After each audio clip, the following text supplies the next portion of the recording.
Hello मेरे प्यारे प्यारे बच्चों, आप लोग कैसे हैं। आइए आज हम लोग देखते हैं फ्रैक्शन से रिलेटेड क्वेश्चंस।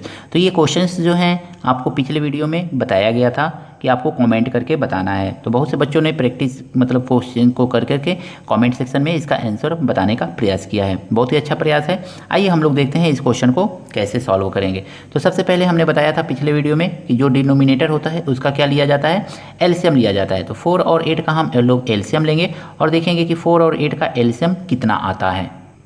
देखिए बच्चों, 4 और 8 का एलसीएम जब निकालेंगे ना तो हमारा 4 और 8 का एलसीएम कितना आएगा, तो सिंपली निकाल लीजिए एलसीएम।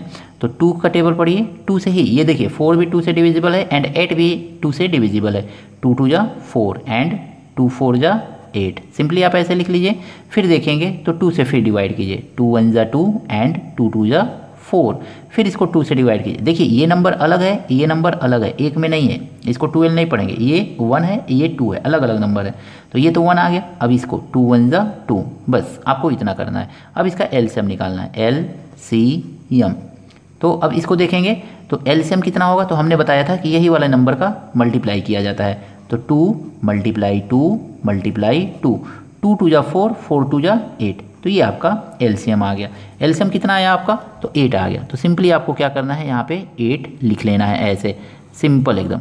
अब उसके बाद ऐसे लाइन खींचना है। अब इसके बाद आपको क्या करना है, आपको अब 4 का टेबल पढ़ना है जिससे कि ये 8 पूरी तरह से डिविजिबल हो जाए। यानी डिनोमिनेटर का टेबल पढ़ के डिनोमिनेटर के को काटना रहता है। तो 4 का टेबल पढ़िए, 8 आ जाए। 4 1 जा 4, 4 2 जा 8 मल्टीप्लाई 4 के जस्ट ऊपर कौन सा नंबर लिखा हुआ है, 2, इसको न्यूमरेटर बोलेंगे। तो आप 2 को यहाँ पे जैसा है वैसा उतार लीजिए, प्लस कीजिए। 8 का टेबल पढ़िए, 8 आ जाए। तो 8 1 जा 8 और फिर न्यूमरेटर को हमको लिख लेना है। 8 के जस्ट ऊपर जो न्यूमरेटर है वही लिखना है हमको। तो 3 हमने लिख लिया।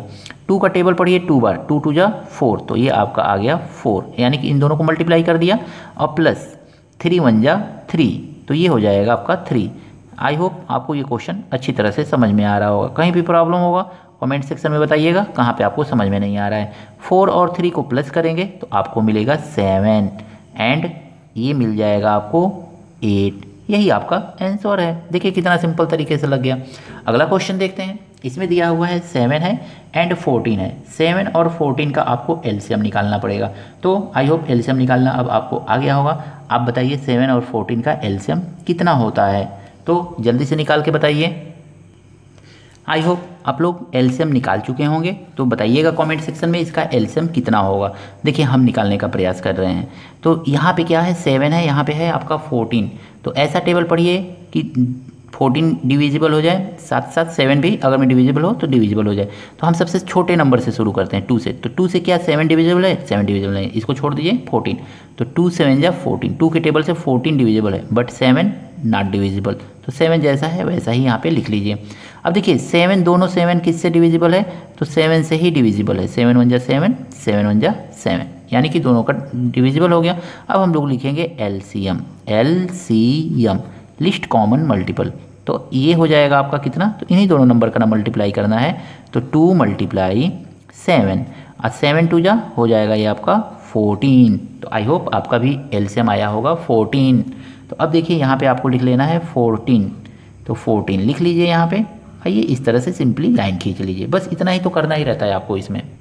देखिए बच्चों, अब आपको क्या करना है, इस डिनोमिनेटर का टेबल पढ़ना है जिससे इसका डिनोमिनेटर जो आया है 14, ये एलसीएम जो आया है 14, वो पूरी तरह से डिविजिबल हो जाए।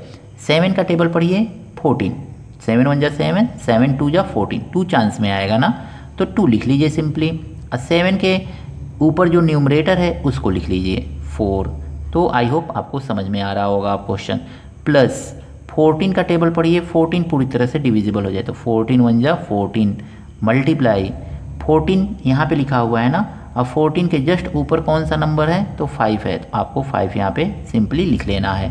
4 2 जा 8 होता है आपका, जानते ही हैं।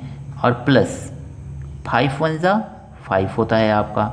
अब सिंपली आप जो नीचे दिया हुआ है उसको तो लिखना ही लिखना है आपको यहाँ पे बीच में।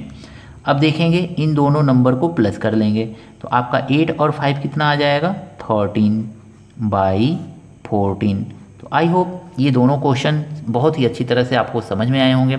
अगर मैं समझ में आया है तो कमेंट सेक्शन में कमेंट करके ज़रूर बताइएगा कि आपको ये वीडियो कैसा लगा है। अगर मैं अच्छा लगा है दोस्तों के साथ शेयर कीजिएगा, लाइक कीजिएगा।